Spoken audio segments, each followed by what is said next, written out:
渴望就可能，心动就发生。本节目由酷爽带感点燃无限渴望的百事可乐冠名播出。美味曲奇趣多多，巧克力味豆多多。感谢我们的职场搭子趣多多赞助播出。鸿蒙折叠电脑13英寸便携18英寸大屏，折展之间体验非凡。智能电混四驱无惧雨雪湿滑。本节目由领克10EMP 指定赞助播出。本节目由专业做扫描3亿人都在用，职场必备神器扫描全能王赞助播出。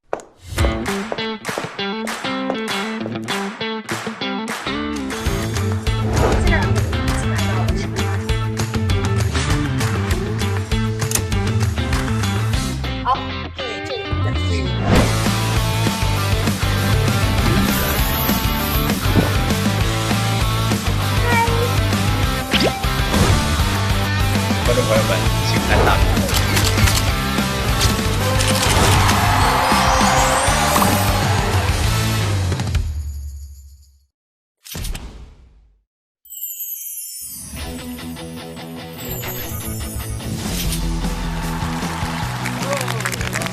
欢迎大家来到腾讯视频自制的国内首档职场观察类真人秀《令人心动的 offer》第7季。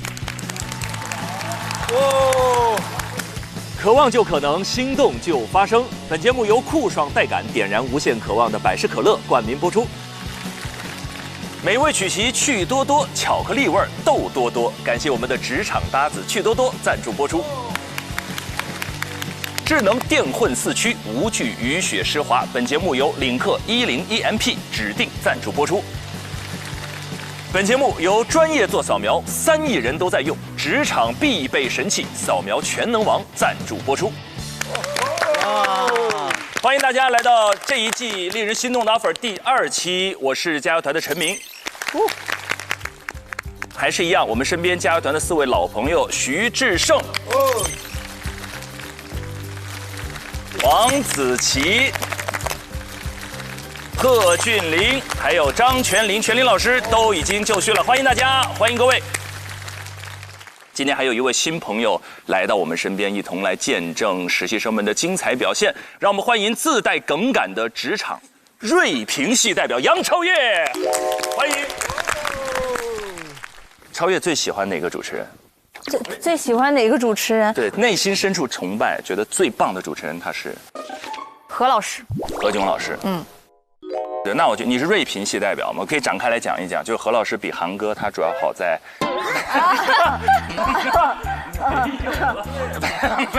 没有了，坏了。对，我觉得这个对比不明显。你觉得何老师比陈老师是？那能比吗？能比吗？因为我见过何老师我没见过韩哥，所以就是人和人近距离接触和隔着屏幕感受是不一样的。那你见过何老师，你也见过陈老师？老师，也这是第一次见。对，再了解了解。然后我去录节目的时候，我们去何老师家吃饭，何老师还特地为我点了一只小甲鱼，因为他知道我爱吃甲鱼。啊，收到了，我收到了，这是单人份，哎，这个真的很细腻。当然了，欢迎超越来到我们节目当中。接下来有3期时光，我们共同跟实习生们一起度过。上期我们看到了10位实习生开启了他们第一天的实习生活，非常陌生的环境，突如其来的第一次考验，而且从未有过，我们7季以来第1期节目直接淘汰。那新的一天又开始了，剩下8位实习生将遇到怎样的挑战？一起来看。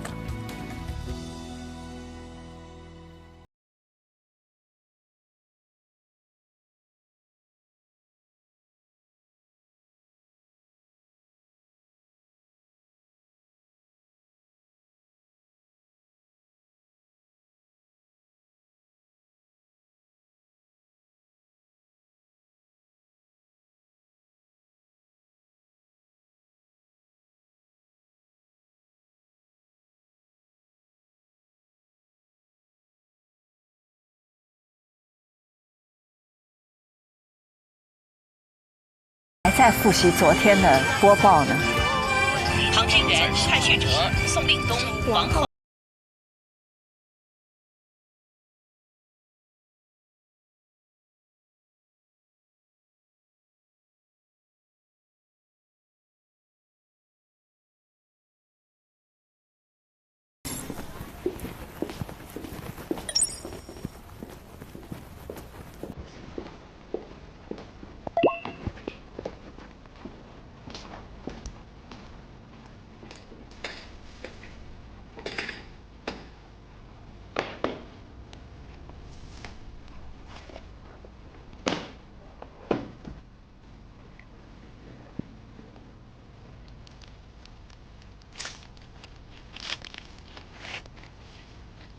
哟，眼里有活。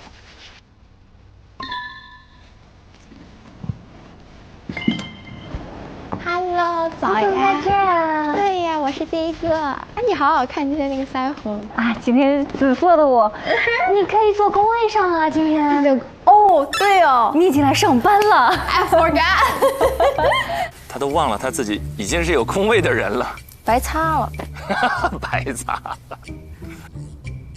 Go go go！ 天啊，我超自觉的坐起来了，还好有你，不然我要在这里坐到我说怎么都没人来。主要是你们那天好多人略过了我跟凯旋，径直走到了这里。你选的哪儿啊？我选的好像是在这里啊。我在你这边坐一会儿，体验一下。太好了。我要告诉你一个秘密，好像我比你，我才知道我好像比你还大。哦，好像是的。对，然后我就在想，那我已经叫你学师姐，这个有点，但是我其实也可以跟着他们叫你师姐。没关系，师姐是一种感觉，是一种尊称。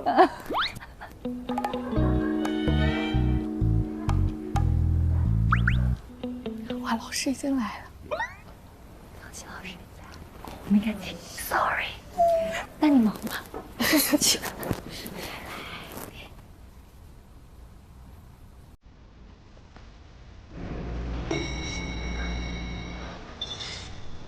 我是第一个到吗？师姐好，师姐早上好。早上好。怎么还组队来上班？齐齐整整的，当然要。早上好。哇，你好早啊！老师好。老师好，老师好。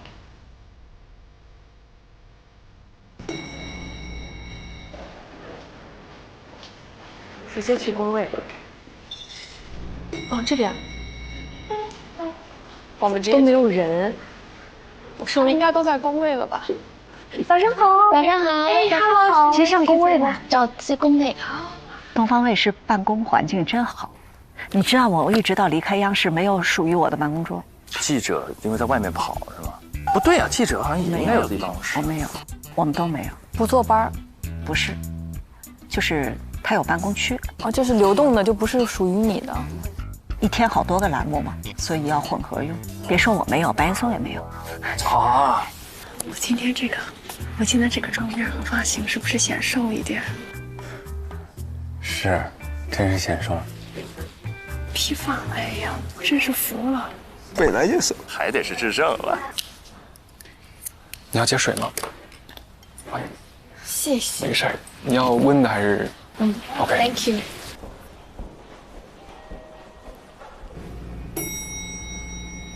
老师早上好。老师早。Hello。老师好。早上好。老师好。走。我夹道欢迎一下。什么？夹道欢迎一下。不至于吧？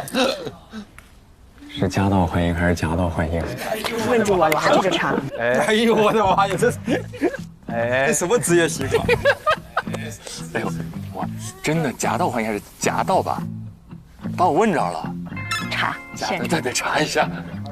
加呀，加第一声啊。对，不能被人搅和，不能提这个。对。我们今天就会开启第2个课题吗 ？Question 不知道。好，各位同学，昨天我们进行了第1轮的考核，那接下来大家准备接收邮件，我们会把第1轮考核的成绩和大家积分的排名公布给大家。好，谢谢老师。还有邮件。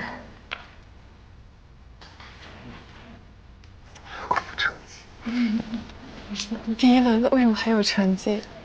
哦，就是具体的排名是吗？有可能是。那我们新闻播报组第1名是张诗文，采访组的第1名呢，恭喜唐真。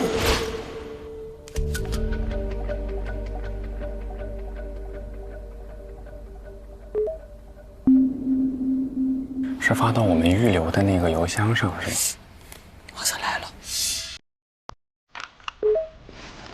收到了，看一眼。收到了。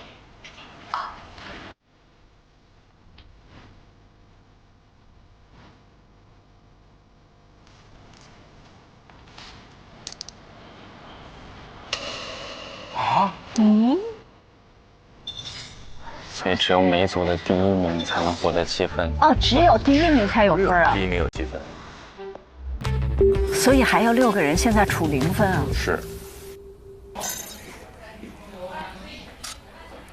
这咖啡跟我的命一样苦。那每次考核的优胜者呢，可以获得一定的分数，考核分数达到100分的，可以进入到我们的终极面试。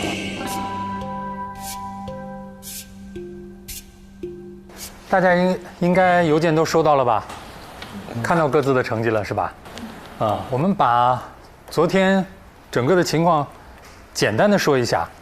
那我们分成了2组，一组是新闻播报的考核，一组是访谈的考核。那我们几位导师看过之后，明显的感觉，访谈组整体明显弱于新闻播报组的情况，表现的问题非常多。待会儿大家可以和各位导师1对1的，或者用其他的方式进行沟通交流。那也希望参加访谈组的各位同学在今后的实习过程当中，更好的去找到自己的问题，弥补一些差距和不足。当然，并不是说新闻播报组没有问题，每一组都有问题，或大或小，或多或少。比如说，新闻组开始之前，凯旋应该都跟大家说过一句话：稿子当中可能有问题。我们的稿子可能会有语病问题。的确，2篇单播的稿件，每个当中都有错误。哇塞，处处都是细节。5个人没有1个人把这个错误找出来。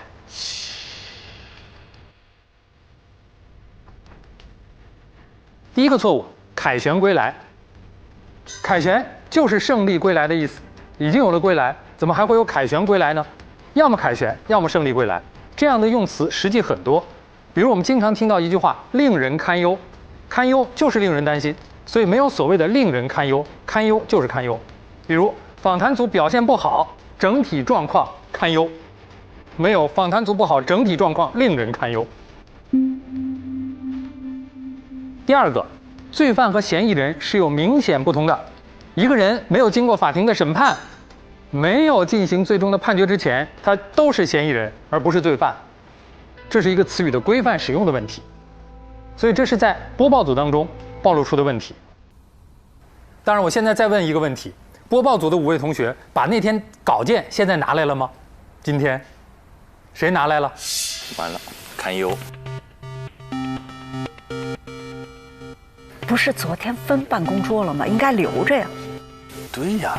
你的呢？你的呢？你的呢？今天既然要复盘，稿子都不带来，复盘什么？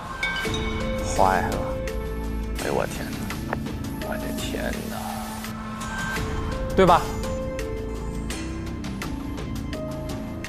所以还是希望大家以后把所有的心用得细一点，好吧？那总体的情况我就说这些，接下来大家可以找各自的老师去1对1的进行复盘，好吧？考过的资料要保留。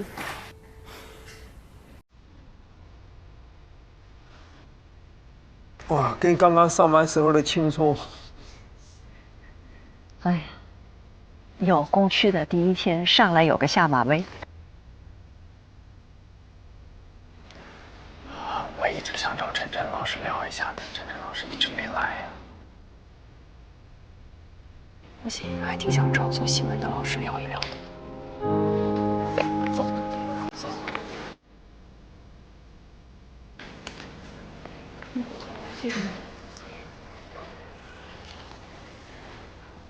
我觉得那天你们好的是什么呢？就是你们2个这个搭配组合很好，好在哪里？一个师姐带着师弟，很明显的诗文在掌控着全局，他不敢反抗我，都安排好了，所以你们的整体呈现我是比较满意的。满意就在于有一个人把控全局，这个还是好的。但你们2个在表达上有一个问题，就是什么呢？断碎的地方偏多了一点。比如说刚才这几个河道的地方，明明都是顿号，你还一定要都给它那么清楚的给它断开。浦东世博水环工程1期近日正式开工，将串联白莲京、大寨河、北界河。你应该明白一个概念，这个稿子如果顿号、逗号特别多的时候，都是四字词或者小短语的时候，往往要给它连起来。多连少停。对，这个东西是反过来的，能更清晰。将串联起白莲京、大寨河、北界河、人民江、三林塘港、小黄埔等6条河道，把它想办法连起来。这条啊，句尾阳停太多，所以你看，如果我们画线的话，你所有的句子就变成了有点唱了。有些地方，比如说环上有42座口袋公园，4座城市公园，连起来，对吧？这个停连也要注意点。你现在所有东西处理都是一样的，平实一点。哎，平实一点。看一下子泰同学的。白家直接掌握的武装力量约2000人，以诈养兵，以兵护诈，对园区实施武装管控、虐待。就是因为你的垮，所以看起来就软塌塌。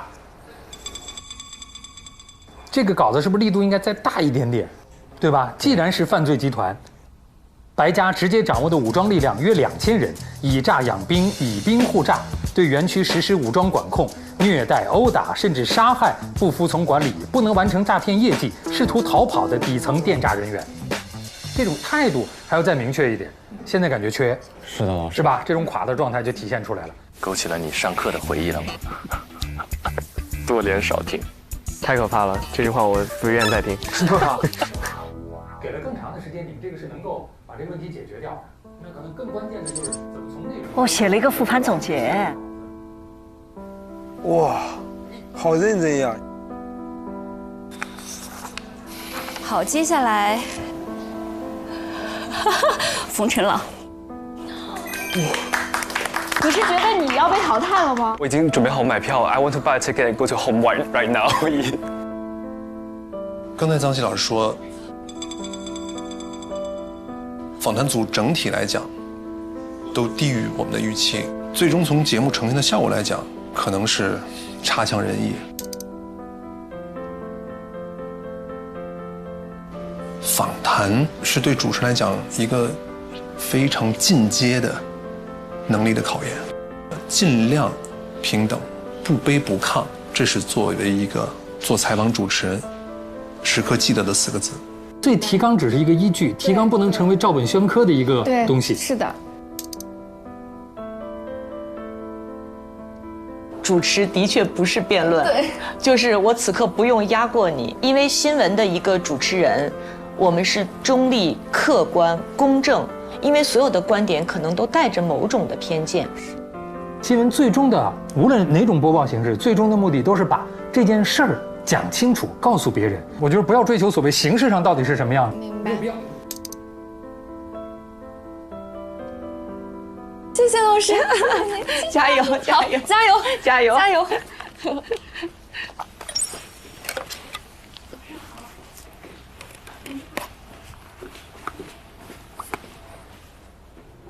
老师， Hello， 来，您方便吗？现在？没问题，没问题。好，你坐，坐，你坐，你坐。这种主动性可以的。一个是希望您可以一针见血的，就是点出我上就是之前考核的那次的问题。因为我自己其实写了个小复盘。好呀。然后我可以先跟您大概说一下。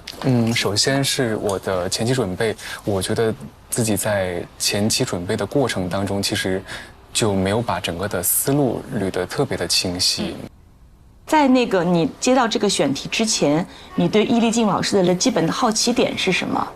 好奇点是，我想了解他的反差，因为网上很多的切片都是说他是一个特别犀利，对，特别犀利的一个人。然后我想了解他在日常生活中是不是真的是这样的一个人呢？对。但是我那时候找的一个落点，我觉得找的不是特别好，就是我觉得其实有一个更加好的词可以去替代这个词，但是我现在暂时没有想到。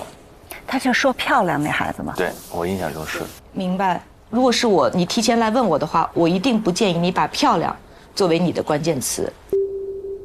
首先，我跟易立竞老师，我们都不太在意别人对我们外貌的这种评价，尤其这个时代，大家会明白，对于女性、对于人的评价早就超出了这个。还有漂亮，你说的这个灵魂的漂亮什么，它是非常深层次的那个东西，它很抽象，就你要表达起来是比较难的。为什么那天你的那一段访谈大家会有一些争议？就是因为你把她的漂亮跟她外在的漂亮结合在一起了。你也不是这个意思，但是你的表达容易被人曲解。你要知道，一旦有曲解的话，它就会浪费你的节目的时间。所以我建议跳出这个漂亮不漂亮，你换一个。伊丽静她的犀利是绝对没有问题的。如果是我的话，抓到她，我就会狠问她：伊丽静老师，你的问题都很犀利，你有没有把人问急过，那人就走了？或者有没有一种情况？就是别人知道伊丽静她的采访风格，不接受她的采访了，这个也有可能，对不对？哎，这个其实我也很好奇，所以有些时候你要真实的问自己，就是我好奇的是什么，而不是我要怎么把这个问题首尾呼应，那些都属于像写一篇文章的修辞手法。采访不是写一篇文章，忘记工整，忘记格式。我们以前做节目，我做节目叫《鲁豫有约》嘛，我们有时候开会，大家开玩笑说咱们做一个节目叫《鲁豫约不到》，你会不会好奇？会。所以你看这些是不是就是很有趣的一些？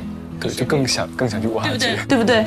就是挖出节目背后的，你犀利背后一定有你做不到的东西。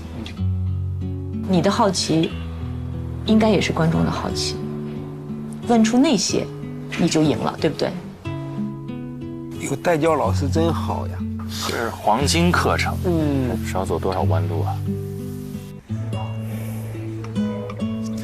哇，我想总结都不知道从如何下手，我太多东西了。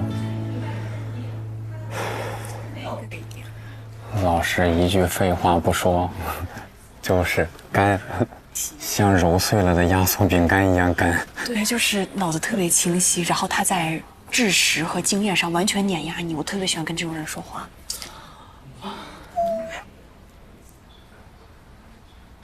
哇，都12点了。哇，时间过得好快。哎呀，你们准备中午吃什么吗？都不饿是吧，大家？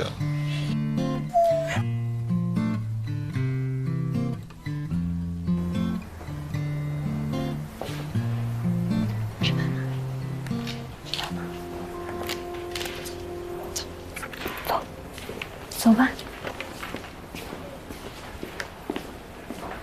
那我们先去吃饭吧。跟师说一下吧。啊，我们先去吃饭吧。饿了吧你们？是不是很饿？有一点点。我多一点饿，估计早就饿了，不敢说。走吧，吃饭去。吃饭。这边就是我们那个食堂，好近啊。对，吃饭很方便。其实东市就是简单的，像以前上学的时候打菜，想吃什么跟阿姨说就行。好多菜啊！可以又拿这个又拿主食。可以的，可以的。哟，姐刷卡随便拿。那姐是要让你大消费一笔了。那食堂也消费不了多少。想起了我的学校的食堂啊。广院食堂好吃，好吃，好吃。我记得上一次有一次我去广院录节目，就是给你发微信，我说我在那个北院食堂2楼烧鸭饭，哎呦，就是烧鸭饭，所有人给我推荐的烧鸭饭，真好吃，好香哦！我想要个西红柿炒蛋。啊，您好，我要一份鸡腿，一份炒肉。阿姨，我要这个翅根儿，还有肝儿，还有这个炒肉。我要山花，阿姨。可以吃饭喽。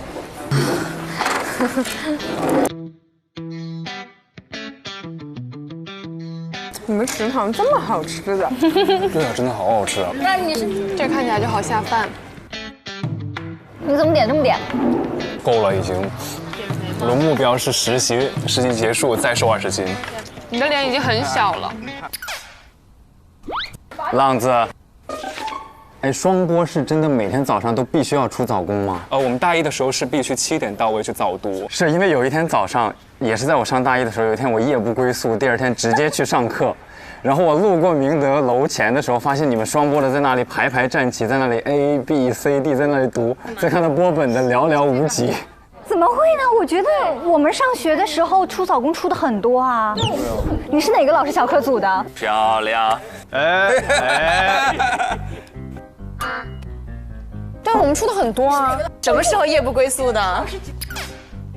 你说吧，你是哪个老师小课题？跟老师举报你。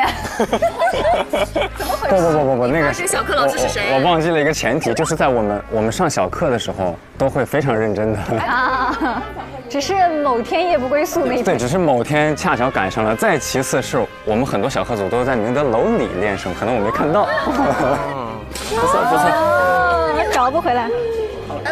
哇，流汗了。军哥就是汗流浃背了，差点圆不回来了。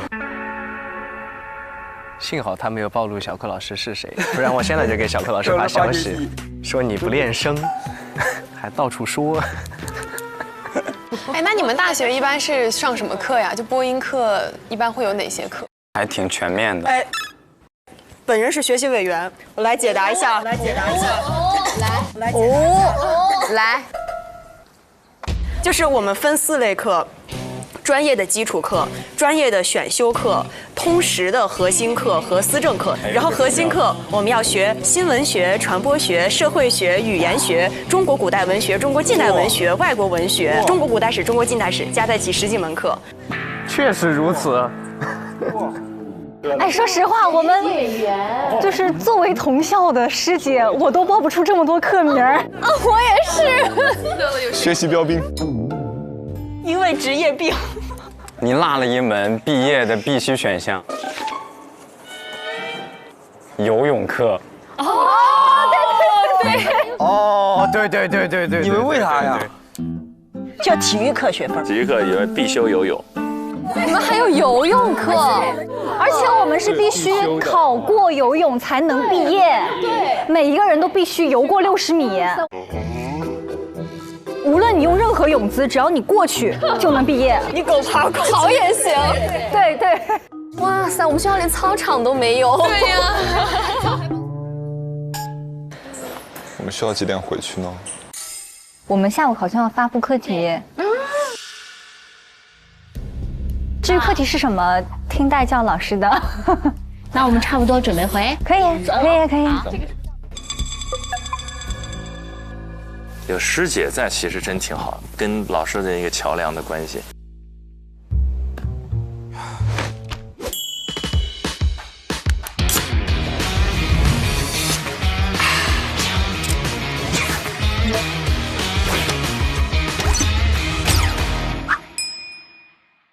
一起才叫拼。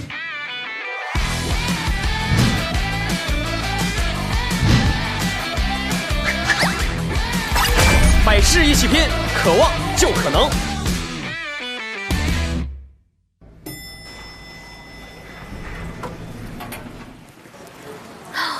陈晨老师 ，Hello， 啊，陈晨老师，哎，我来上班了，我上午的活忙完了。Hello， 你们忙你们的。要发布课题了，下午我好紧张啊！又是一场硬仗。这节奏好快啊！一天一课题吗？那你要真当记者、主持人，可不一天一课题吗？确实要节目要播哈。咋又发布了呀？咋这么快呀？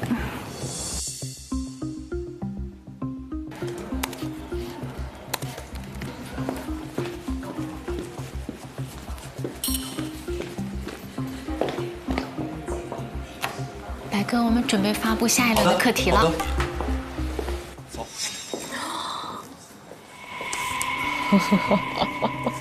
来了，好吓人！老师，主要担心他们一会儿准备时间不够。来了！那我去通知其他老师啊。好，又是实时考核了，吓人了。对，准备时间不够。Oh my god！ 又来了。上一轮还没缓过来，要当天吧？肯定的。天啊，怎么回事？其他同学可以先过去了，我们去那边等代教老师。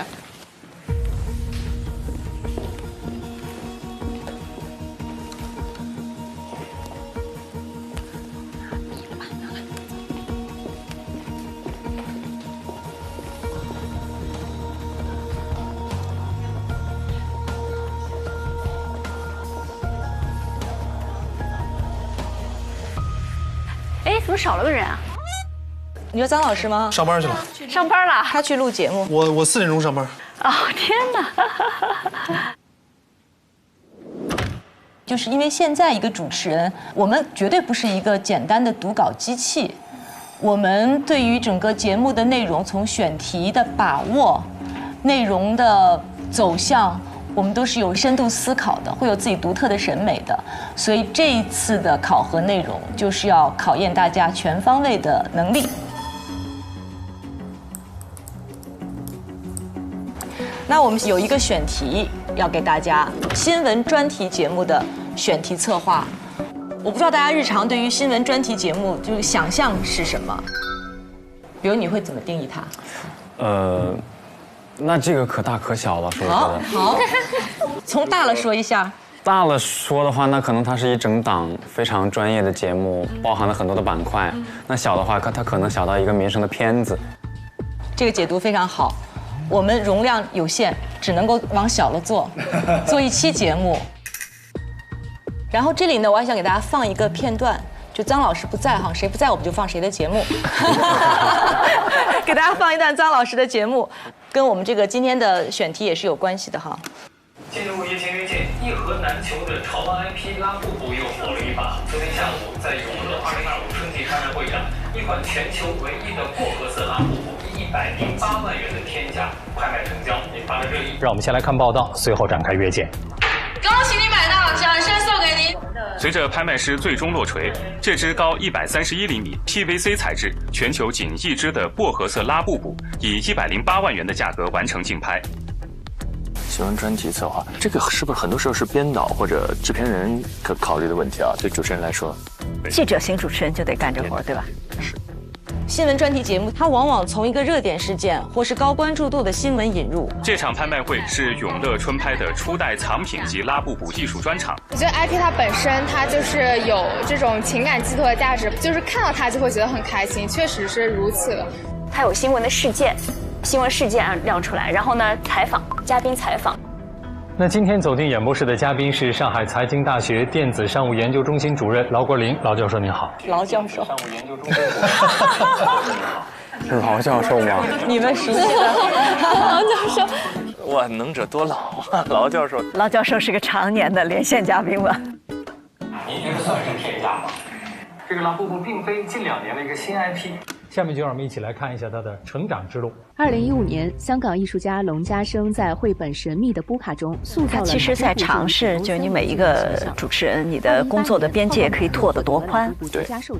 而且你稍微有点编导意识，其实你将来跟编导合作的时候也会更好，很顺畅。对。采访完了之后呢，还有一个考古，他回溯了这个现象是怎么来的，一步一步非常的清晰，就是对整个信息的一个完整化的一个补充。然后再往下，很热，那么它的危机在哪里呢？您觉得现在这其中有危机吗？其实要说没有不可能，它的背后或许资本的属性也出来了。今天又是有一个反面的声音，然后再往后有一个更高的问题，就是在全球化这个经济的背景下，这件事情它意味着什么？我们能够总结出来什么样的经验？怎么更好的让我们的国潮走出去，变得更火？从原因到危机，然后到机会，到未来的展望，所以这个当中是有个体，也要有看到群体，有点有面，这样的话，这个新闻才能够更加的完整。从一款小小的潮玩玩具身上，我们看到的是一个产业链的生态，看到的是一个多元的布局。中国企业在我这样一种全球化浪潮中的潮玩的出海，其实走出了一条新路。就像您说的，我们也期待着这样通过 IP 内容的驱动，再加上资本的良性互动，形成一个多元的格局。我们也期待下一个能够搅动全球的一个玩偶的出现。也谢谢劳教授。总之，所有的方式你可以联系在一起，做出一个30分钟这样的一个新闻专题节目。哇，30分钟是10分钟。那至于选题是什么，我们下面就请白老师。大的标题就是情绪经济，自己选择一个热点新闻或事件为切口，完成一期新闻专题策划，以演播厅为主要呈现场景，然后具体包含哪些板块，通过什么样的形式，这完全是你们自己去创造。最终实现的目的就是能够把情绪经济这个话题以一个完整的并且独特的视角呈现给所有的观众。你们8个人呢会分为2个组，获胜那个组的4名实习生会获得10个考核积分。本轮考核分为宣讲和辩论2个部分。首先2个组分别展示策划内容进行宣讲，每组时间控制在30分钟内。在听过各自那个组的宣讲之后，将会有一个自由辩论的环节，要针对对方所呈现出来的节目提出一些建议，以及你们如果去做的话，为什么可以比他们做得更好。每组需要在今天下午7点前提交选题，明天下午2点钟进行宣讲和辩论。我来解读一下这个背后的逻辑是什么哈？就首先你要展示你自己的方案，你们可以选择各种各样的形式，把它讲清楚，讲的有吸引力。就假设我们是主编，我们这个版面只有30分钟，我们到底是给 A 还是给 B 呢？我们是需要去做一个权衡的，所以你们要争取说服我们选你们这个方案。背后还有一层逻辑是说，我选了你就不能选他了，那你要告诉我一个理由，为什么不选他？所以呢，你们除了要坚定自己的立场之外，还要去寻找对方的软肋和弱点啊。当然，我觉得这个其实不是攻击对方，而是你对于自己的这个选题有充分的思考和信念。所以大家这时候的就是各种那个才艺可以展示了哈。我们有辩论队的选手，这以前在学校里面是1辩做过3辩，这些才能都可以运用出来。上班去。行。你们辛苦。好。拜。上班去了，这4点了。4点了，7点要交，那说明他们准备时间可不多了。7点要交。还要给大家提一个小小的建议吧。选题非常重要，比如说情绪经济，大家本能先想到拉布布，如果所有人都拉布布的话，我就不拉布布。比如说我提几个意见哈，能想到的，我去海底捞，我不是吃饭，我去做美甲；我去密室，我未必去玩游戏，我专门去那个有一个房间是骂老板的。在我看来，提供情绪价值，它就属于情绪经济。当你提出的这个主题是新的时候，你就先天会引起我的注意。新闻是呈现事实，就是找到有趣的、吸引眼球的极致的案例。我觉得这是一个很好的，大家可以去想的一个方向。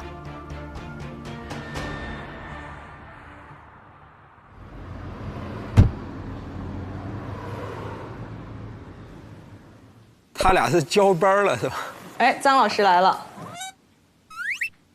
回来了。我们刚刚欣赏完你的节目啊。哎呦，还好，我躲过一劫，我特别怕看我自己的节目。我刚才已经说了，谁不在我们就放谁的节目，非常好，我们看得津津有味。谢谢。2位老师觉得我能拿到 offer 吗？哦，绝对。我觉得我会先考虑给老老师 offer。对，所有场面都可以应付。您跟嘉宾真的太好了。接下来是不是要开始分组了？对，我们的这个组长实际上已经有了。第1名吧，昨天。2个10分的，分别是张诗文和庞真。庞真，上一个课题的第1名。2位组长各有一个人名盒，其他实习生依次进入会议室，将自己的名片投到心仪组长的人名盒中。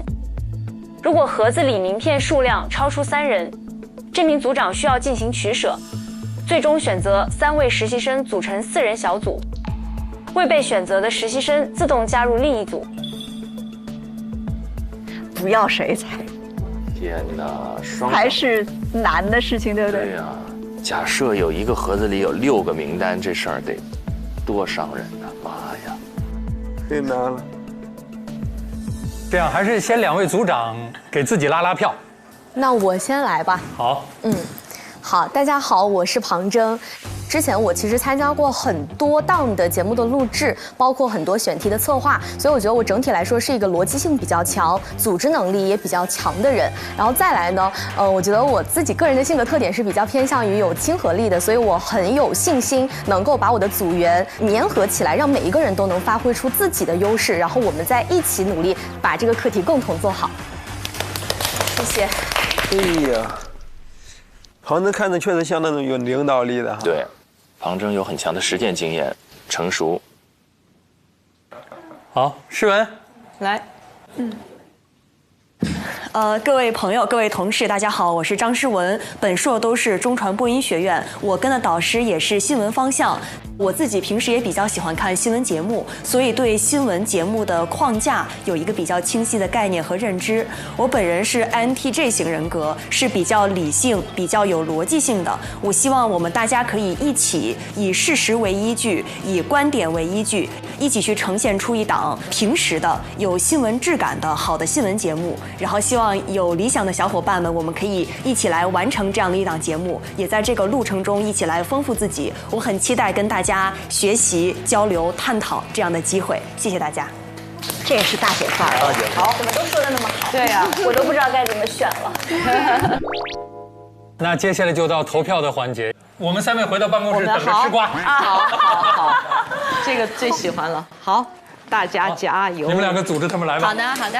那我们要去拿票了，是吧？就是上午给你们的那个名片，给大家发一下你们的名片。诗文，好。哎，我姿态在这儿。令玲，谢谢师姐。给他们名片干嘛呀？这证明之后咱们要以记者的身份出外景。我觉得也是，咱们肯定要出去干别的。有这张名片不会被打。哦，原来是这个。就给了你们1人1盒自己的名片嘛。哦，好。赶紧撤。这种尴尬时刻真的不能见证，我们会干预他们的选择的。对，我们再可能会影响到。哎，这不有个老布布吗？我也有个老布布。你让我看看你的老布。我的，我已经给他穿上衣服了。哟，真的？什么衣服？就是一个。哟，这个衣服很可爱呀！你这个本来是什么颜色的？本来是个绿的。哦，这个也是。已经脏了。现在网上卖这种衣服，相当于当年卖手机壳似的那种。哦，对，已经是个生意了。超越是不是很喜欢拉布布？你之前分享了。对，之前我朋友他们有送我很多那种大的、小的，很可爱，啥颜色都有。集齐全套。其实除了聊选谁之外，我觉得是你们更想做一个什么样的节目？我已经想好了。我觉得他们2个风格完全不同，对吧？一个感性，一个理性。哎呀，要他们纠结了。所以你想选谁？我想很混乱。因为我想了一个选题，我觉得很适合，我们可以一起做。我刚刚看到那个情绪经济，我了一下，我一想，哦，经济。我觉得你是可以给数据的。我已经有我觉得比较好的选题了，2、3个，就看大家会不会喜欢哪个。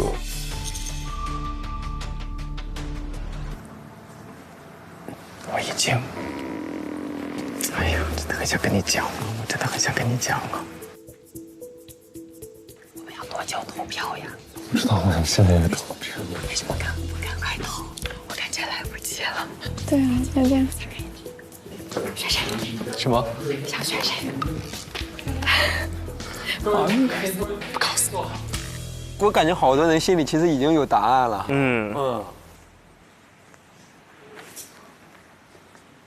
你要去八卦看看热闹。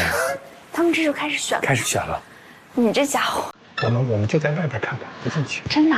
我的妈呀！你要去转悠转悠吗？他们开始投了。我们在外边转悠转悠。偷感很重，我过去看看，围观一下。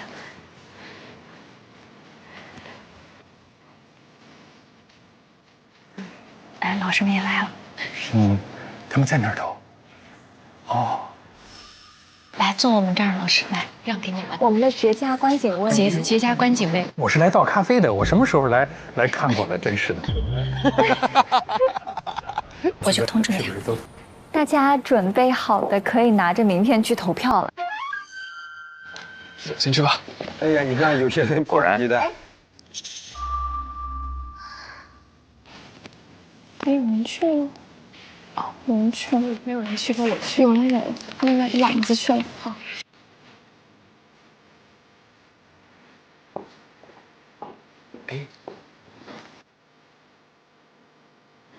你们觉得谁的票会多？其实我们俩刚也聊这个问题哦。是吗？就是西哥问我们两个觉得谁的票会更多，但其实我猜不出来，因为他们俩风格太不一样了，觉得也比较难。这里是有好几层，一个是要选队长，还得选队友。你得看是不是大家都得投他，我也想跟队友去合作。另外他们还有选题，他每个人又有想法。如果说想法比较一致的话，在一起效率也会非常高。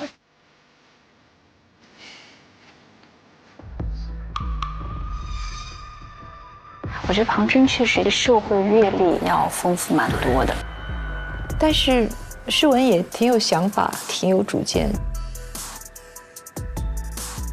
朗子我觉得会选庞真哎。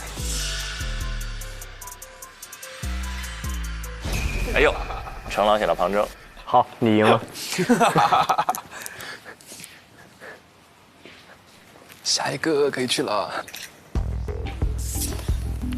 我的名片放在哪里？他那个会议室里面有2个箱子。队长心里也忐忑哈，万一一票没有这。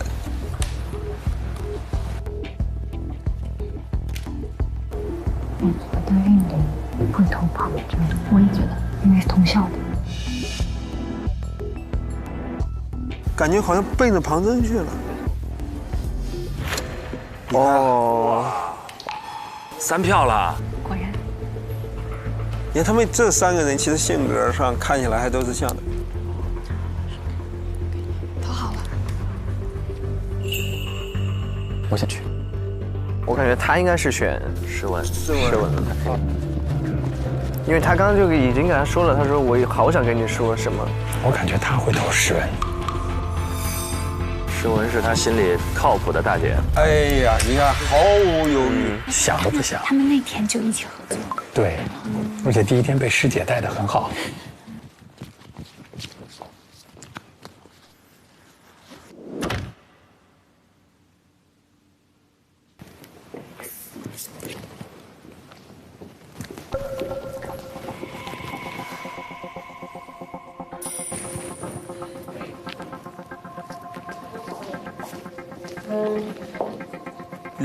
林蔚应该是庞真吧？庞真吧。嗯。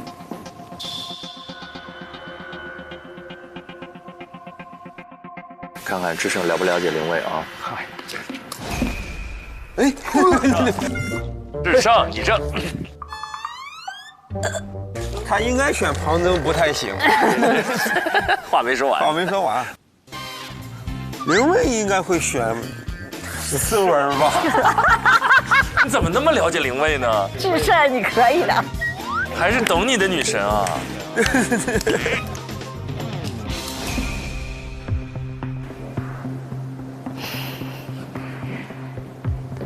张诗文被发现了。下一个你们都投过了吗？说。老师可以看到你选的是。OK， 在哪儿？在会议室里。我觉得他大概选庞真。应该我觉得相对来说，比如说中传的会投中传的，这个可能性是比较大的。但王玉是中戏的，他投谁对他来说都是一样的，因为都没有跟他师承关系嘛。就是我更想和谁合作。对，我觉得谁看上去跟我更搭嘛。选石维呢？我感觉他会选庞真。你不了解王宇，你不了解王宇。哎呦，诗文组先买了。我们是不是都投完了呀？那我去。就雨佳我没投了。我去了。雨佳挺纠结的，因为他们也是同门。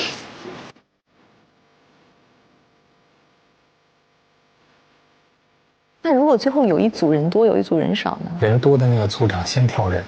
哦，还有一个反挑。在里面投。选诗文，让诗文面临一个难题，快。他眼睛第一眼看的庞真。我觉得他会选庞真，我猜雨佳觉得膨胀了。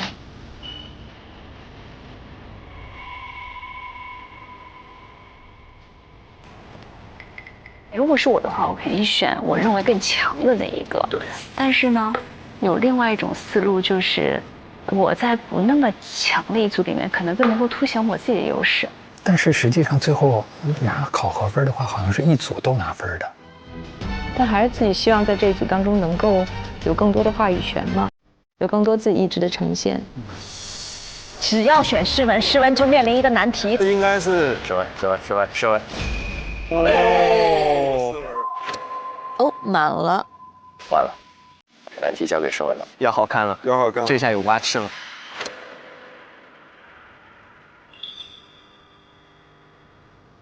哇啦！果然不当组长呀，就是没那么一件事。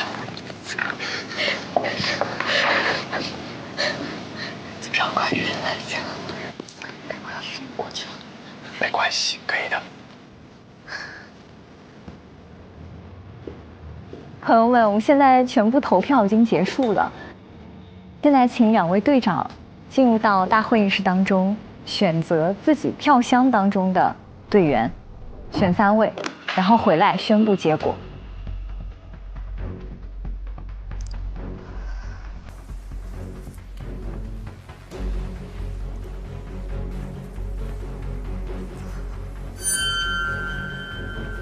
紧张吗？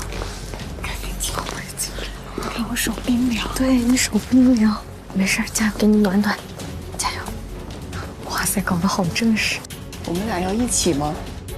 我们是不是可以先自己看？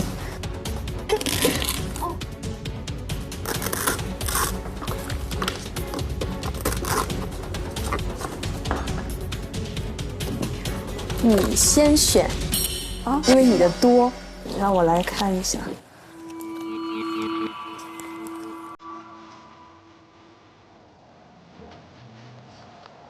4选1，我第3。我现在心脏快跳出来了，你别说，其实还挺难抉择。相信你心的答案。志胜，你这么了解，作为最了解选手的观察加油团成员，其实不是因为了解，而是因为观察力比较强。漂亮。那么观察力最强之志胜，你认为他将要淘汰的是，总不会是你心中的0位吧？王宇。王宇啊？嗯，我就把话放在这里。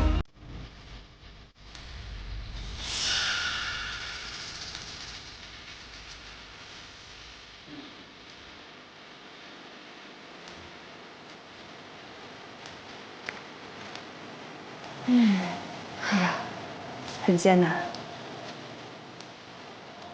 很艰难。那我是不是现在要给你？好，直接给。他不会随机选一个吧？哎，放在最上面了。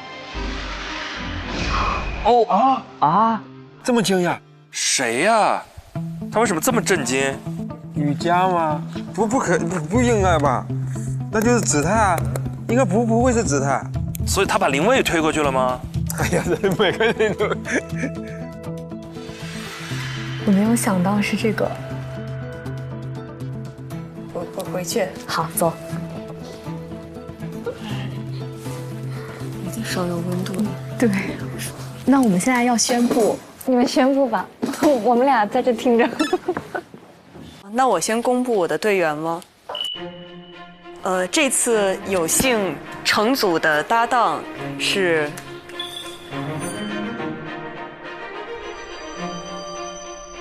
侯子泰。OK， 这个意料之中。杨凌卫。哦，凌卫和王玉和雨佳。王玉。啊！雨佳推过去了。推过去了。哦，雨佳是里边可以说是最强的成员之一了。对。哇，天哪，这个是集体作战呀！对，把一个这么强力的援助推到对面队伍里，而且雨佳跟诗文之前一直在学校就1、2名。雨佳之前在学校里是第1，然后但这次那个第1次的项目诗文是第1，而且他俩的私人关系又非常非常好。所以庞正那么意外。对，瑜伽能力也强，然后他再加上可能庞正也考虑到他们的关系什么的，所以他那一下还是挺意外的。谢谢3位的信任和支持，感谢感谢。然后我的组员是王韵玲、李雨佳和冯成朗，谢谢大家的信任，谢谢。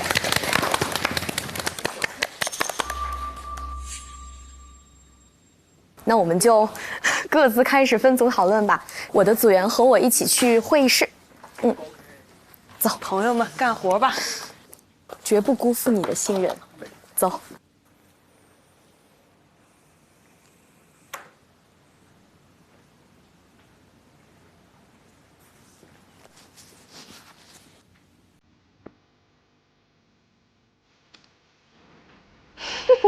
七哥又来了，又脱单很多次了。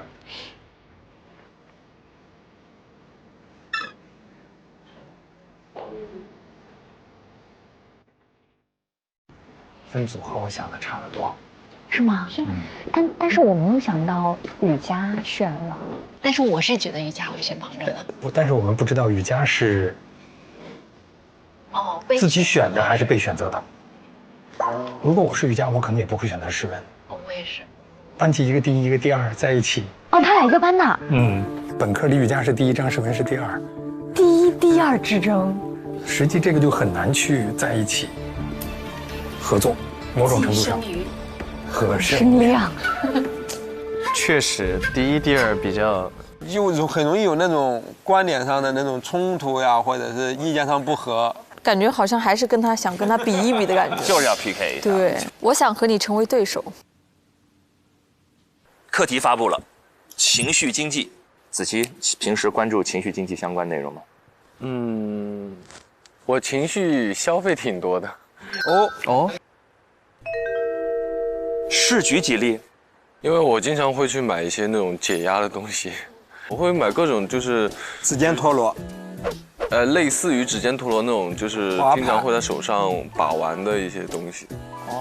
可能就2个吸铁石，然后手上会有一个挪来挪去的一个小玩具吧。对，就那种在手间给转。然后我发现这些东西卖的越来越贵，越来越贵。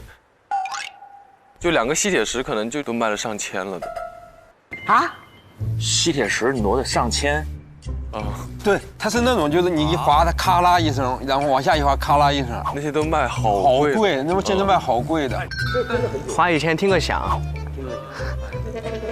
5块钱买2个吸铁石，然后1000买那个咔啦一声。对，就是要那个响声。反正就是你在把玩过程中会比较放松吧。理解不了了吧？怎么你也买啊？我买啊。你也买很多啊？我不买很多，因为我到时候给你推几个直播间，他们抽奖送。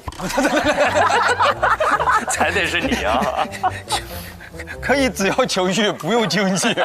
只要情绪。真的，他们现在送的还挺多的，就那种东西现在可火了，就是那种咔咔的，然后大家现在手里都会有很多人把玩啥的。而且情绪经济，我刚刚突然想，咱们看节目啊，包括看脱口秀呀啥的，是不是都属于情绪经济？那必须的呀，是吧？你看咱们这个观察室的构成，就是跟情绪经济高度相关啊。怎么讲？不是，你能想象那个观察室只有我俩吗？收视率会掉成什么样？观众一看说完了，这个下班了还要给我们上个夜大，太可怕了，对不对？所以你看，我们的整个构成其实就是个情绪经济的构成。我们4个是哪部不？我们4个。咔嗒一下，我天哪啊！超越平时是情绪消费大户吗？找朋友一起出去唱个歌啥的，就那个情绪宣泄出去。对。就是最释放你情绪的歌是哪一个？反正凤凰传奇这个歌单唱下来，就基本上就差不多了。基本上就人就对，基本上因为那有高有低的，有那个。哦，我才知道凤凰传奇是疗愈派的。疗愈派，绝对的情绪价值歌曲，也是情绪消费。对，疗愈歌手。我昨天特地去看了一个纯情绪消费，你知道有卖那个爱因斯坦大脑的吗？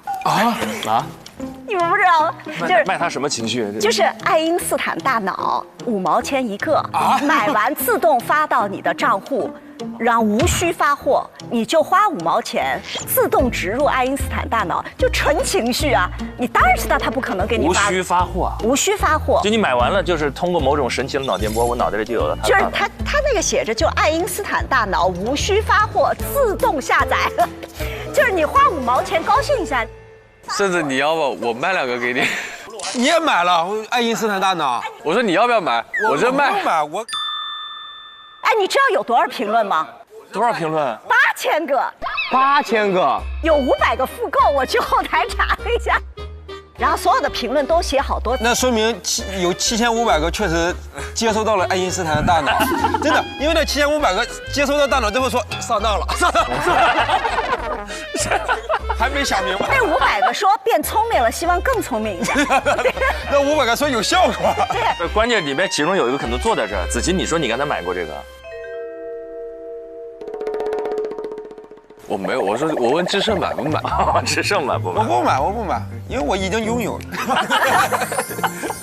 我这所以这纯情绪消费，对不对？太情绪消费了，就是大家欢乐一下嘛。哇，你说他消费都夸他了，这就是骗子。俊林平时有吗？我情绪消费好像还挺少的，我没有太多买那个购物这方面可能比较少啊。对，购物方面比较少。那种非购物类的呢？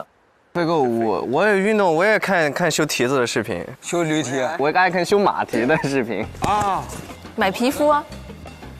买衣服现在都买的少了。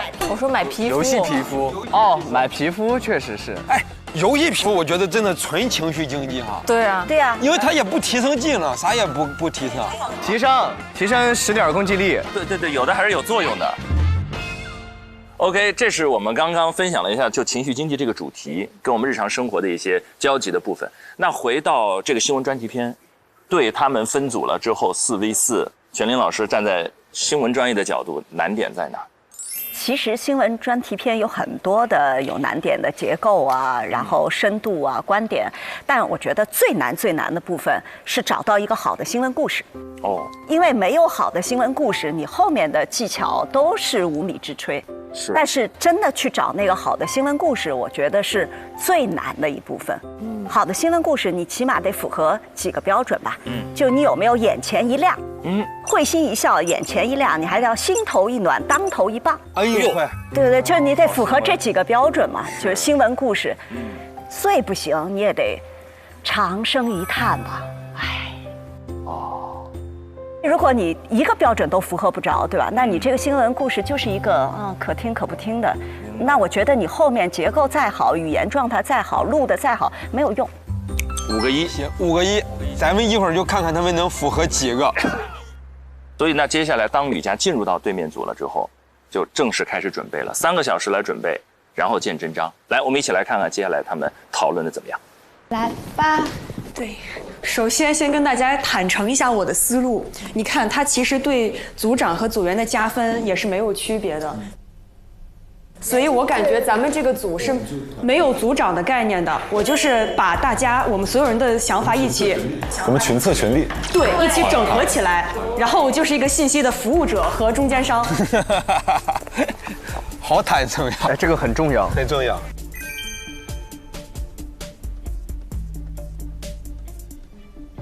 我讲了几个，大家也可以讨论一下。就是由拉布布引申出来，他的创始人王宁说过一句话，叫“快乐未来会是一个巨大的市场”。那么这件事情总结到最后就是2个字：悦己。所谓的情绪经济，我觉得反映在我脑海里第一要义就是年轻人更愿意愉悦自己。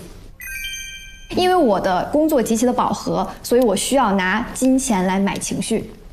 这是一个点，然后还有一个点是 AI 的情绪服务，可能跟现在的 AI 会男女用对结合的比较热一点的话，就是提供这种全天候的陪伴，虚拟陪伴。AI 跟 AI 聊天，就是我不知道大家爱不爱买那个手串。海外电商其实对于这个特别的重视，就是它是真正形成一个文化现象的。水晶是不是？对，水晶手串疗愈水晶，同时就是刚才我们说的悦己，那这个情绪的消费，情绪代偿，我觉得这个在所有的手串当中也是可以需求的。体现了。这是我课上写的一个作业，然后就是写的改娃诗和捏捏。然后因为它还有一个点就是创造了消费，它带动了大量的就业，我感觉这个点也是我们可以延伸进来的。这个也很好，对。行，那我先想。咱就坐下说吧，咱快点。我喜欢站着。好，没问题。我站着，气儿通。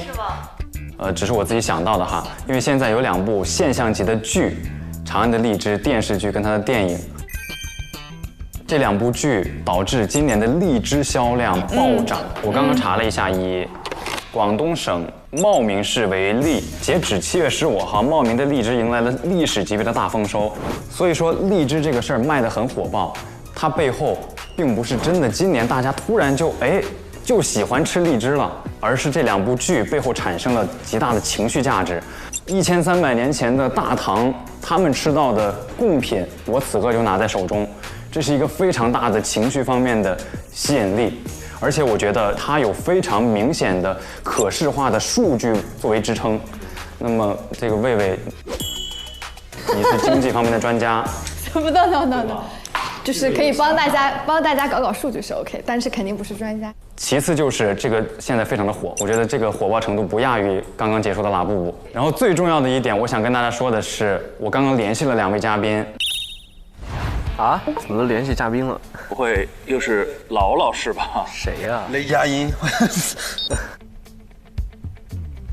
我已经联系好了，此时此刻如果同意的话，就可以拉群的那种。哇哦！一个是卖荔枝的公司的经理，一个是北大光华的农学专家。哇哦！如果这个选题能同意，那就可以拉群的那种，非常的快速。OK， 我的分享结束。哎，构成不错，这个嘉宾构成不错。学术加实务，但前提是以荔枝作为这个切入口啊。那我感觉他这个点，我感觉很全面，尤其是2个嘉宾真的非常的加分，而且你的加入，咱们整个经济的那个思路和框架，属性更强，肯定在学理上是成立的。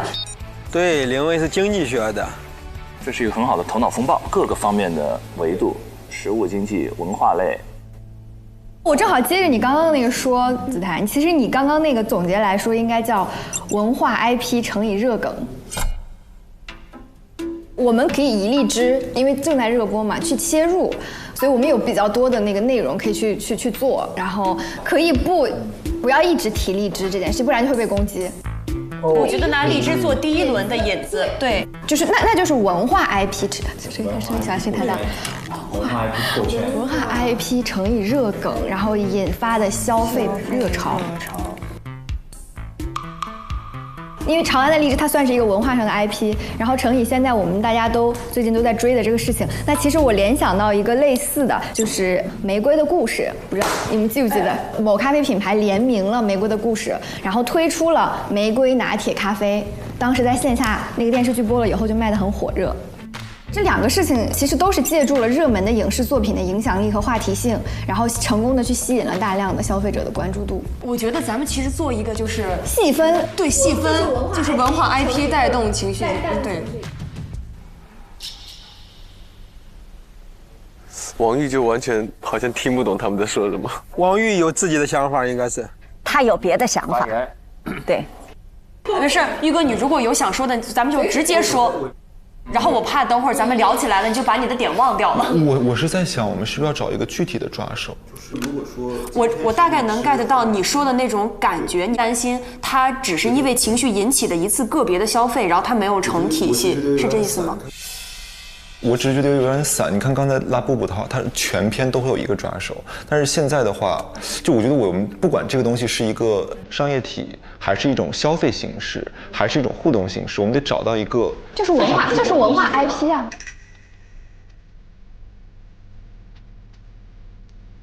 就是文化它是一个非常。我觉得它是一个非常主观性的东西，可能你问10个人，有9个人我没看过，怎么办？对。它荔枝这个到情绪经济可能没那么鲜明哈，对，不那么典型。对，绕了一步。不，我觉得是这样子的，就是因为我们本身就是一个开放式的一个选题，然后老师让我们自己去切入角度，那么我们本身就是要切入我们觉得有趣能够去做的这个赛道进去，然后通过这个采访也好，或者什么样的方式也好，拿到我们最后觉得能够呈现出来的一个结果。我们没有必要一直自证逻辑。我同意说的。你的意思是我们要从这棵树上摘只属于我们的苹果，其他的苹果我们就不管了。我们不需要向大家证明，不需要。你看没看过这个电影？我只需要用数据告诉你，今年荔枝暴涨50%。对我们采访了50个人，可能有30个人没看过，没关系，这30个人不重要。我们就采访那20个人，放出来的就是20个人的。而且数据在这儿，今年荔枝就是暴涨了50%。现在有点3对1的意思啊。但我唯一担心的就是它其实是从文化一个单个的视角出发的，就是片方它不是为了让大家去消费荔枝而拍的这个电影，但是我是觉得它没有形成一个经济体，就是它不像比如说刚才哄睡或者 AI，就是它其实是一个经济模式，但荔枝它没有引出一个经济模式来。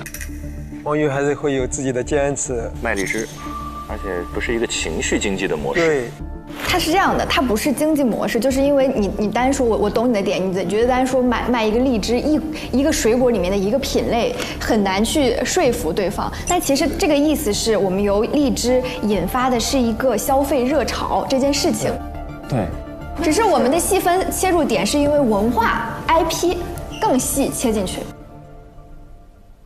就是勾连一下，就是说有可能我买荔枝只是因为我听到了今天说长安的荔枝上映了，那消费的原因是有很多种的，它可能是因为剧里的情节，它也可能不是因为剧里的情节，它可能就是一个大家提的太多了，所以我买了。就是我们在论证这个经济数据和这个文化现象和消费现象之间有关系的勾连期间，你不知道它的消费动机是什么。消费动机。比如说拉布布，它消费动机就是我就买一个无用的，我来展示，我来跟风。我们可以发现很明确的消费动机，但是长安的荔枝和荔枝被售卖，它的消费动机，确实这个事儿。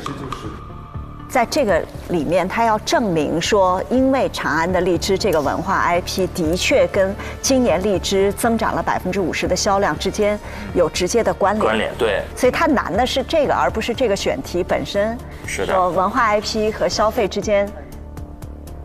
哦，我大概懂你的意思。你现在其实那如果互相懂。互相懂，互相怼，差不多。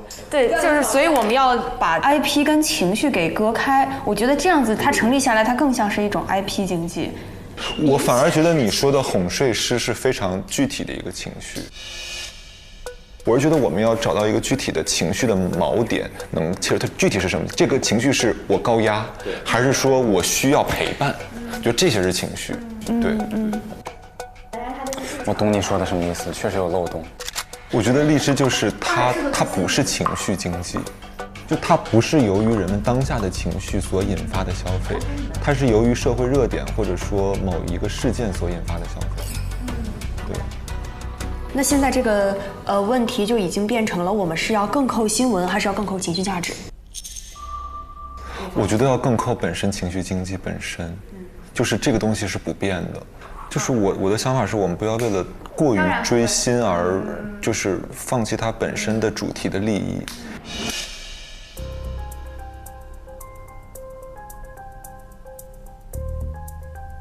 哦，陷入僵局了。时间不多了哟，还有3分钟。3分钟未免。所以先给选题啊。OK， 那这一趴咱们先封存一下，然后如果到时候我们还没有其他点子的话，就做长安的荔枝。现在咱们换个思路，我们就从情绪，有哪些行业就是由情绪催生的？直播呀，赌博，主播有各种各样的情绪价值，有的是提供这种以互动情绪价值，还有的是才艺展示。我觉得情绪价值就是那种不在衣食住行内的之外的，对之外的实体消费之外的东西，比较直观一点。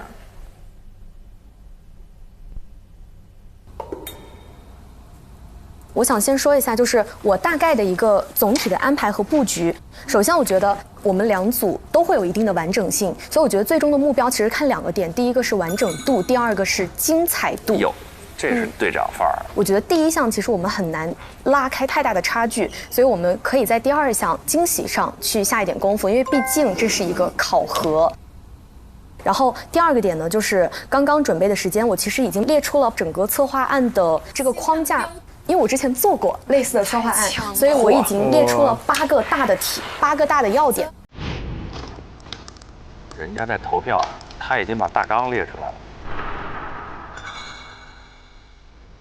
了。哇！大的要点，你可以坐过来，对，你坐一起。所以我们在完成这件事情上，就是大家可以不用有压力。当然，这只是我自己的一个大致的想法，我们肯定是要修改的。最重要的2个部分我空出来了，第一个就是专题的名称，还有新闻的标题，就是我们主要的内容。第2个就是我们的一个形式到底是什么，就是形式为大，内容为王。就这2个点，我们是共同商讨去得出一个结论，然后剩下的内容我们就像填格子一样，把这8个大点给它填起来就可以了。然后我在想，我们的这个选题最终，它一定是要有关注度、有曝光量的话，它必须是一个热点。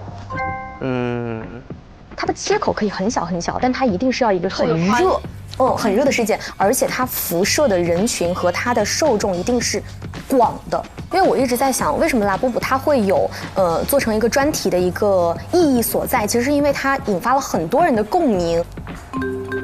所以我觉得这个选题它一定要引发强烈的共鸣。好清晰啊，专业。然后我是这样想的啊，我是从刚刚鲁豫老师说了2个案例，一个是海底捞做美甲，一个是密室骂老板的房间。你们有没有发现这2个事情？为什么一听让我们觉得很有趣的点在于，我并不是说我直接奔着这个消费，一开始就奔着这个消费去的，而是说这个场景本来是一个很普通、很简单的场景，但是我们想去在里面挖掘出一些不同的价值。就是我觉得这个是要打的反差点，所以我们找的这个例子一定也要让老师们或者让观众们一听会觉得，哎。共鸣，好像是对，所以呢，我想了这几个啊。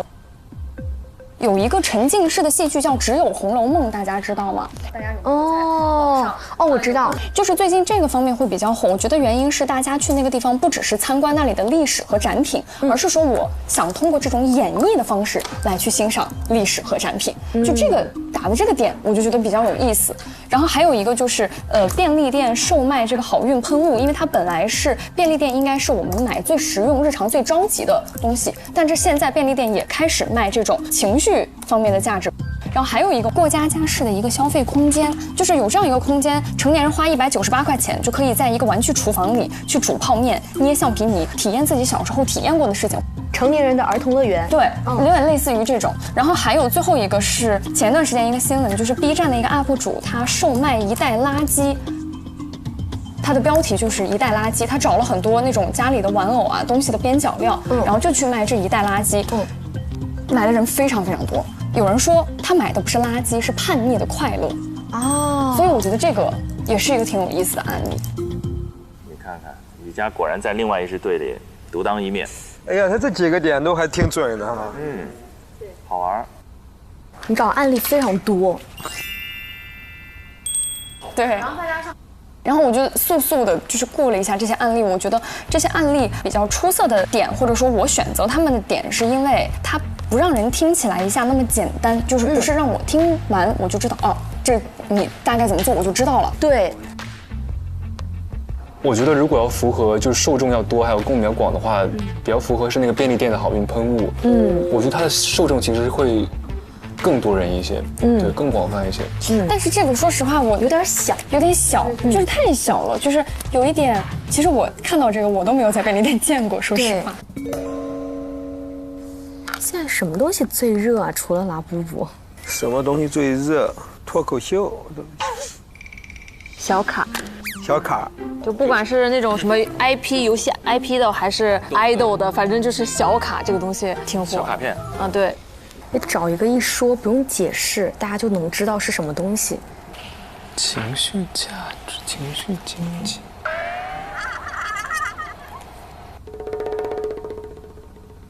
或者现在还有那种咖啡厅可以撸猫撸狗啥的，那个感觉会比较普遍。我觉得宠物殡葬是可以说的，可是没有养宠物的人可能就共鸣不到。单身经济怎么样？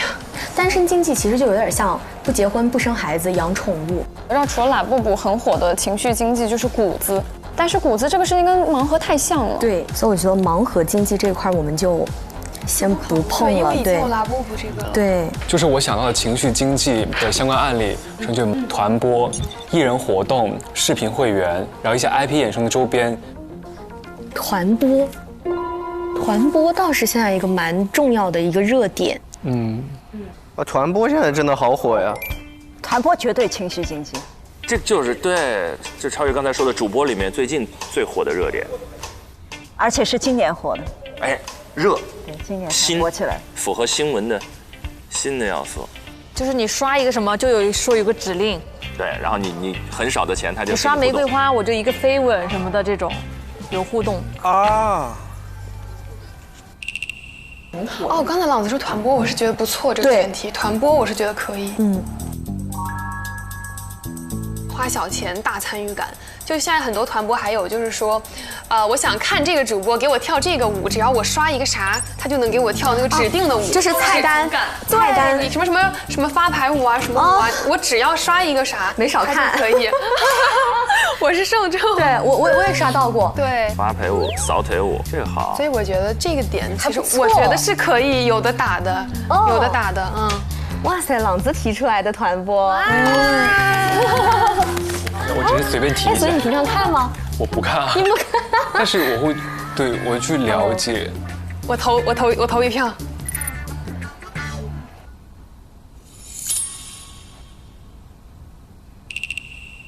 没事，雨佳，你我想想啊，我现在正在想这个，可以再想一想。但还有一个问题，有的人看这个仅仅是为了看，而没有拉动经济，就是他没有反哺经济。但是他在那个直播间里有那个人数，他就是经济，因为有数据。我在想，就是我们的人群分析其实并不只是消费了的人，对，他有很多他想消费没消费，或者他就是不消费。那正面反面我们其实都能有的说。对，这个点是可以打的，是没有问题的。但是我就怕这个题不够有意思。团播已经非常有意思，就是我觉得它是一个。团播一开始出现，它就是为了给人提供情绪价值而出现，而不是说是某一个东西衍生品。就比如说，它没有一个变化的过程。我觉得把团播这个东西放大一点，就变成直播吧。直播之前的一个功能是带货，有一个比如说像那个椰子水，那什么，我从小喝到大，从小喝到大。小喝到大，它其实那个直播间最底层就是为了去卖那个椰汁，但是后来他们可能也会为了说看了那个主播，我觉得好喜欢你，我想获得你的一句谢谢，然后我付钱，然后有了这个东西之后，才衍生出来了团播这么个东西。哎，我觉得我们要不要想一个，就是团播里面的一个小点？我明白，要有一个更具体的一个案例，对，会有一个更高的点，或者有一个更细的点，就把它落下来，就是得有一个东西。我问一个问题，就是现在是不是我们其实是比较倾向于做团播这个题，还是说雨佳你会觉得有一点点的不舒服或者小问题？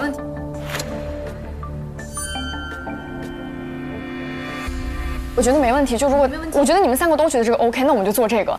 但我有点担心你会觉得不会，对不对？不会。那我们就直接说思辨一点。好，那我们这样子，我们现在要找具体案例了，比如说盲盒经济里的拉布布，我们要找一个团播经济里的一个非常重点的案例。我觉得可以，就是我们要找一个具体落地的新闻。推进的很快。对，我觉得可不可以？我刚刚想到了一个，就是团播里最近有很出圈的一个明星叫萝卜。我想到的也是这个。就是那个娄淄博萝卜，就是那个扫腿舞的那个男播，老沙道，哪一个？太洗脑了。那个的点就是它的服化道，包括它的运镜，对，主要是运镜，对，很吸引人，而且很多明星都在扫。对。迪哥，那就说杨迪，迪哥，哇，就是从团播变成了一个打卡景点，对，就变成了一个热点。所以我们就是以扫腿舞引入，对，因为这个近期刚好是很近期很火。一支扫腿舞。哎，我突然想到一个事情哦，就是我们这个新闻是不是应该以扫腿舞引入，然后之后指出团播这个事情，就不要一上来就说团播。对，是的。那我觉得我们起标题的时候是不是也可以根据那个新闻去起？一支扫腿舞如何跳动，如何扫出？那其实一条腿如何踹开这个什么市场的大门？踹开。因为它不是扫腿舞吗？不是一条腿吗？那也不是踹吗？如何扫出吧？我觉得比较行，扫或者滑出，如何舞出？他们这一组效率真高，对，而且氛围很好，一致，价值观念非常一致，对不断的往前推进。对，现在已经在讲细节了。一支扫腿舞背后的百亿市场吧，因为并不是说他扫了腿之后他才有的这个事情。一支扫腿舞背后的百亿市场，我觉得还是不错，而是它可以是吧？可以，就这样吧。这个反正后面还能改嘛，还能改。先这样，主体，我们先给它按3角给它交上去。好。然后我们接下来定专题的名称，名字叫什么？方寸之间，虚拟礼物里的团播江湖。对，就这个味儿是对的。对，这个东西很贴切，它很意象。对，非常非常贴切，而且这个江湖这2个字就把所有的社会情况，然后文化情况、消费情况全部都囊括了。对的，这个味儿挺正啊，挺正，可以。旁征真的功不可没呀。你看他这个架子一搭，所有人就有了方向，每一步要探讨什么，下一步是要做什么，就8个条款往下推进。然后我们接下来写的是节目内容与形式，探讨问题节目意义。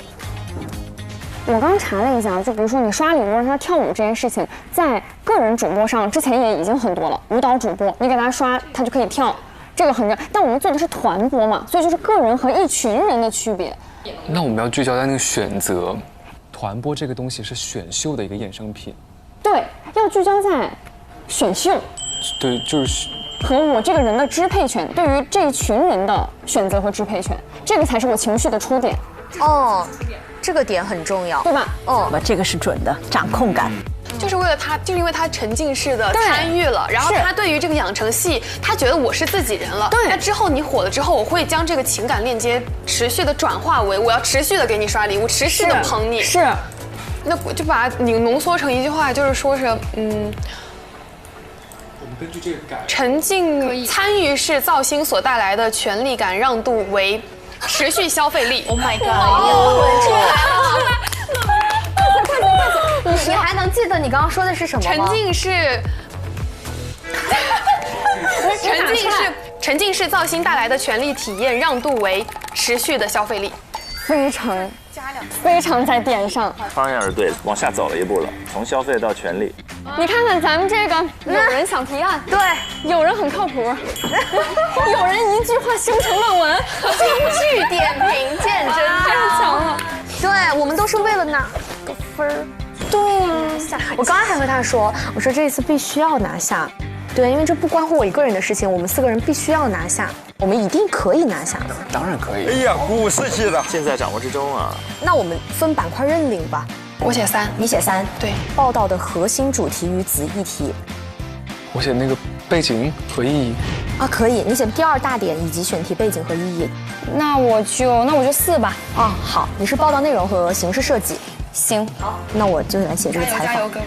OK， 开干，来了！哇塞，我们这个进度非常之快啊，家人们！太棒了！有你在很安心，真的。没有，我生怕真的很安心，我很怕没有照顾到大家的感受。不会，你已经是一个很合格的队长了。哎，我觉得他们7点之前能有一个很成熟的内容出来。对，点也好，切口也好，分工到位。哎，雨佳，要不我们现在就分头收集资料，然后把它放在同一个文档里。可以，我给你分享一个加密文档，这样就算不小心发出去，别人也看不了。加密文档这怎么弄的？因为我经常手滑发错人，好尴尬。我之前也是，就比如说我们要转发一个保密文件给别人看的时候，我们就可以用这个华为笔记本电脑的加密分享功能。然后你可以把你的华为账号告诉我，看你能收到吗？收到了，收到了。哎，那我发给王玉试试看，我看看他能不能打开，检验一下。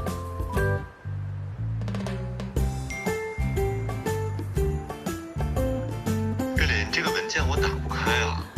真的打不开，果然打不开，好好呀，学到一招，真的。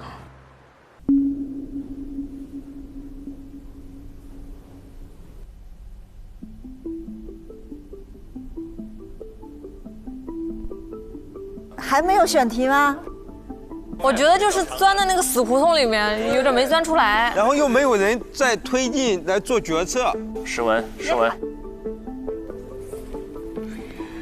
哎呀，卡住了呀！没事，不担心，不着急。别卡住啊，先风暴啊，先发散后收敛啊。时间飞逝。你看，大家现在都在那种情绪里边，没在推进这件事情。我觉得有一个，我觉得哄睡师，我觉得是一个比较成熟的，对。哄睡师好小众，其实。就是哄睡师的话，我有一个担忧，就是2个方向。第一个就是哄睡师几乎只能做就是批评性或者建设性报道，然后这是一个问题。第2个就是准入或持证上岗的问题，因为这个事情被解决问题、解决困惑的不明显，但是它所带来的负面影响非常明显。